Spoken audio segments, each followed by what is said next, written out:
আসসালামু আলাইকুম। এখন শুনবেন সংবাদ শিরোনাম। শারীরিক অবস্থা অপরিবর্তিত হলেও শঙ্কামুক্ত নন খালেদা জিয়া। কাজ শুরু করেছেন যুক্তরাজ্য থেকে আসা ডক্টর রিচার্ড বিলি। রোগ মুক্তির জন্য দোয়া মাহফিল। গুম নির্যাতনের মামলায় শেখ হাসিনা সহ ১৭ জনের বিরুদ্ধে অভিযোগ গঠনের রাষ্ট্রপক্ষের শুনানি শেষ। ১৪ ডিসেম্বর হবে আসামি পক্ষের। গর্ব করার মতো ঐতিহাসিক নির্বাচন হবে ফেব্রুয়ারিতে, বললেন প্রধান উপদেষ্টা। নিরাপত্তা ও দুর্যোগ মোকাবেলায় সশস্ত্র বাহিনীর প্রশংসা। ক্ষতিগ্রস্ত নির্বাচন ব্যবস্থা সংস্কারের চেষ্টা চলছে। সাংবাদিক প্রশিক্ষণ কর্মশালায় ইসি সানাউল্লাহ। সচিব বললেন, শতাব্দীর সেরা ভোট উপহার দিতে চান তারা। এতক্ষণ শুনছেন সংবাদ শিরোনাম, এখন শুনবেন বিস্তারিত। বিএনপি চেয়ারপারসন বেগম খালেদা জিয়ার শারীরিক অবস্থা অপরিবর্তিত, তবে এখনও তার অবস্থা ঝুঁকিমুক্ত নয়।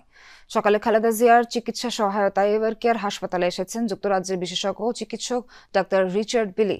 চীনের মূল চিকিৎসক দলটিও আজ এসে পৌঁছানোর কথা রয়েছে। এর আগে মঙ্গলবার দুপুরে খালেদা জিয়ার স্বাস্থ্যের অবস্থা জানিয়ে সবাইকে ধৈর্য ধারণের আহ্বান জানান ব্যক্তিগত চিকিৎসক এজএডএম জাহিদ হোসেন। তিনি জানান, বিএনপি চেয়ারপারসনকে বিদেশে নিয়ে চিকিৎসার বিষয়ে সিদ্ধান্ত জানাবে মেডিকেল বোর্ড। এজন্য যাবতীয় প্রস্তুতি নিয়ে রেখেছে বিএনপি। বিএনপির পক্ষ থেকে তার দ্রুত আরোগ্যের জন্য দেশবাসীর কাছে দোয়া চাওয়া হয়েছে। দলের ভারপ্রাপ্ত চেয়ারম্যান তারেক রহমান লন্ডন থেকে সার্বক্ষণিকভাবে চিকিৎসার খোঁজ খবর রাখছেন এবং নির্দেশনা দিচ্ছেন। খালেদা জিয়ার শারীরিক অবস্থা অপরিবর্তিত থাকলে দ্রুতই দেশে ফিরে আসবেন তিনি। এদিকে ভিভিআইপি ঘোষণা দেওয়ার পর বিএনপি চেয়ারপারসনের নিরাপত্তার দায়িত্ব নিয়েছে এসএসএফ। গতরাতে হাসপাতালে খালেদা জিয়াকে দেখতে যান সেনা, নৌ ও বিমান বাহিনী প্রধানগণ। গত ২৩ নভেম্বর থেকে এভারকেয়ার হাসপাতালে চিকিৎসাধীন খালেদা জিয়া ২৭ নভেম্বর তাকে সিসিইউতে স্থানান্তর করা হয়। রাজধানীর এভারকেয়ার হাসপাতাল থেকে যুক্ত হচ্ছেন সহকর্মী আব্দুল্লাহ তুহিন। সবশেষ জানবো তুহিনের কাছ থেকে। তুহিন, খালেদা জিয়ার স্বাস্থ্যের সবশেষ কোনো তথ্য কি, নতুন কোনো তথ্য কি আপনার কাছে এসেছে কিনা, কি জানেন? সবশেষ জানাবেন। সবশেষ অবস্থা কি সেটা বাস্তবে জানার জন্য এভারকেয়ারের আশপাশে প্রচুর বিএনপি সমর্থক, খালেদা জিয়ার সমর্থক তারা এসে হাজির হয়েছেন। আমরা সিনিয়র নেতৃবৃন্দকে এখনও দেখিনি, তবে সবাই উদ্বিগ্ন এই বিষয়টি নিয়ে। আর সকাল থেকে আমরা এখানে আছি, আমরা বিশেষজ্ঞ দল, চিকিৎসক দল ঢুকেছেন, তারা পর্যবেক্ষণ করছেন। সেই খবর পাওয়ার ছাড়া আর নতুন কোনো আপডেট আমাদের কাছে নেই। তবে আমাদেরকে যেটা অনানুষ্ঠানিকভাবে জানানো হয়েছে যে তার অবস্থা আগের মতোই, অর্থাৎ ভালো খবরের ভিতরে নেতাকর্মীদের জন্য, তার পরিবারের জন্য সবচেয়ে ভালো খবর হচ্ছে তার অবস্থার গতকালকের চেয়ে আজকে আর অবনতি হয়নি। অর্থাৎ যে চিকিৎসা তাকে দেওয়া হচ্ছে ক্রিটিক্যাল কেয়ার ইউনিটে, সেই ভেন্টিলেশনে তার অক্সিজেন সরবরাহ স্বাভাবিক আছে, অক্সিজেন সরবরাহ করা হচ্ছে এবং সেই অক্সিজেনের তিনি গ্রহণ করছেন। এই বিষয়টি এখন পর্যন্ত সবচেয়ে পজিটিভ খবর। তাছাড়া আপনি জানেন যে এই নেতাকর্মীরা বিভিন্ন মাধ্যমে মানুষের মুখে মুখে বিভিন্ন সামাজিক যোগাযোগ মাধ্যমে যে ধরনের গুজব ছড়াচ্ছে সেগুলো নিয়ে তারা উদ্বিগ্ন। তারা সরাসরি এসছেন দেখতে, এবং চিকিৎসকরা যেটা বলছে যে তার যে শারীরিক অবস্থা সর্বশেষ বয়সের তুলনায় তার যে নানান জটিল বেশ কয়েকটি সমস্যা আছে, সেই সমস্যাগুলোর কারণে তাকে এই মুহূর্তে এখান থেকে সরানো বা বিদেশে নেওয়ার মতো কোনো অবস্থা আছে কিনা সেটি জানার জন্যই মূলত রিচার্ড বিল যে নিয়ে আসছেন, তিনি কিন্তু আইসিইউ বিশেষজ্ঞ, ভেন্টিলেশন বিশেষজ্ঞ হিসেবে ওই উপমহাদেশে তার সুখ্যাতি আছে। তিনি মূলত এসে পর্যবেক্ষণ করবেন যে এখান থেকে তাকে বাইরে কোথাও মুভ করা যাবে কি যাবে না। তো এখন পর্যন্ত আমরা যতটুকু জেনেছি বাইরে নেওয়ার মতো অবস্থায় এখনও নেই, তার অবস্থা যদি আরও একটু উন্নতি না হয়। তাছাড়া এই সার্বিক বিবেচনা আপনি যেটা বলছিলেন যে ভিভিআইপি হিসেবে স্পেশাল সিকিউরিটি ফোর্স তার নিরাপত্তা দিচ্ছে, তার আশপাশে নিরাপত্তা বিধান করার কারণে হসপিটালে যে গত কয়েকদিনে যে নেতাকর্মীদের যে অজস্র ভিড়, আনাগোনা, অহেতুক উপস্থিতি, এগুলো আজকে নেই। একেবারে ভেতরে একদম ছিমছাম অবস্থা, সাধারণ চিকিৎসা ব্যবস্থা যেভাবে চলে আজকে হসপিটালের কার্যক্রম ঠিক তেমনই চলছে।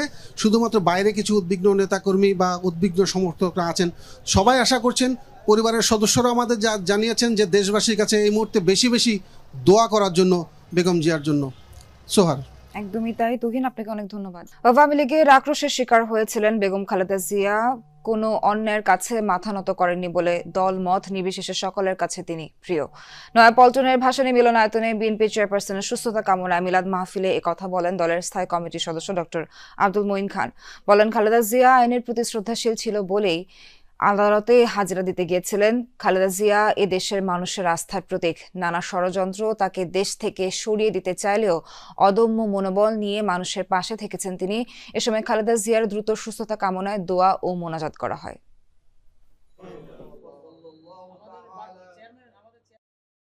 আপনারা জানেন তিনি আইনের প্রতি শ্রদ্ধাশীল হয়ে মিথ্যা মামলায় তিনি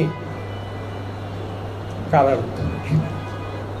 কত বড় মানসিকতা থাকলে এই কাজ করতে পারে আপনারা ভেবে দেখুন।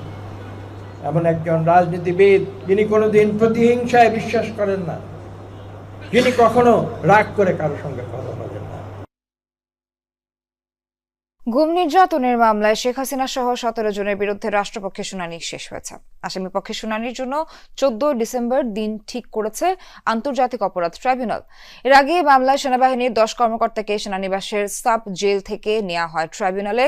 ঢাকা সেনানিবাসের বিশেষ কারাগার থেকে শীতাতপ নিয়ন্ত্রিত প্রিজন ভ্যানে করে তাদের ট্রাইব্যুনালে নেওয়া হয়। অভিযোগ শুনানিতে সাব জেলে বসে ভার্চুয়ালি হাজিরা দিতে চেয়ে আবেদন করেন সেনা কর্মকর্তারা। তা খারিজ করে দেয় ট্রাইব্যুনাল। সেনা কর্মকর্তাদের বিরুদ্ধে অভিযোগ, আওয়ামী লীগের 15 বছরের শাসনামলে গুম, খুন ও বিচার বহির্ভূত হত্যাকাণ্ডের সঙ্গে তারা জড়িত ছিলেন। এই মামলায় শেখ হাসিনা ও তার নিরাপত্তা উপদেষ্টা তারেক আহমেদ সিদ্দিক, সাবেক স্বরাষ্ট্রমন্ত্রী আসাদুজ্জামান খান কামাল, লেফটেন্যান্ট কর্নেল সরওয়ার বিন কাসেম সহ আসামি মোট 17 জন। আন্তর্জাতিক অপরাধ ট্রাইব্যুনালে ব্রিফ করছেন চিফ প্রসিকিউটর তাজুল ইসলাম। সরাসরি যাচ্ছি সেখানে। না, সে কারণে উনিও এটা মানেন না। এই ধরনের একটা ইমপ্রেশন তৈরি হয়। আদালত এইসব ব্যাপারে তাকে সতর্ক করেছেন, ভবিষ্যতে এটা না বলার জন্য বলেছেন। কিন্তু আমরা যেটা অবাক হয়েছি, তিনি এই নিয়ে তিনজনের ব্যাপারে, শেখ হাসিনার ব্যাপারে 2 বার তিনি নিজের থেকে আগ্রহ প্রকাশ করেছেন নিয়মের বাইরে গিয়ে, যে আমি স্টেট ডিফেন্স লয়ার হতে চাই। এটা বাংলাদেশে কোথাও কখনো শোনা যায়নি যে আদালতে গিয়ে কেউ বলে যে অমুক পলাতক আসামির পক্ষে আমি আইনজীবী হতে চাই।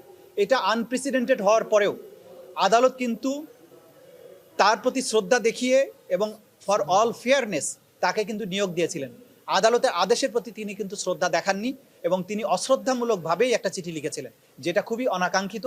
এবং এরপরে তিনি বলেছেন, একদিকে তিনি বলছেন যে তিনি তার ক্লায়েন্টের আদালতের প্রতি আস্থা নাই, অন্যদিকে তিনি বলছেন আরেকজন আসামি ফজলুর রহমান, যার বিরুদ্ধে কন্টেম্প্ট প্রসিডিংস ড্র হয়েছে, তার ব্যাপারে উনি বলেছেন আমি ওনাকে ডিফেন্ড করতে চাই। অথচ আমরা জেনেছি জনাব ফজলুর রহমান সাহেব ওনাকে আইনজীবী হিসেবে নিয়োগ দেননি, তিনি আলাদা আইনজীবী নিয়োগ করে তিনি এখানে পিটিশন পাঠিয়েছেন। এবং এটা আপনাদেরকে আজকে জানিয়ে দেই, জনাব ফজলুর রহমান আনকন্ডিশনাল অ্যাপোলজি দিয়ে আদালতের কাছে ক্ষমা প্রার্থনা করেছেন। তিনি একটা পিটিশন জমা দিয়েছেন, সেটা হয়তো 8 তারিখেই শুনানি হবে। জনাব ফজলুর রহমান বলেছেন যা কিছু তিনি বলেছেন এটা ভুলে বলেছেন এবং তিনি আদালতের মার্সি চান, অ্যাপোলজি দিতে চান। অথচ জনাব পান্না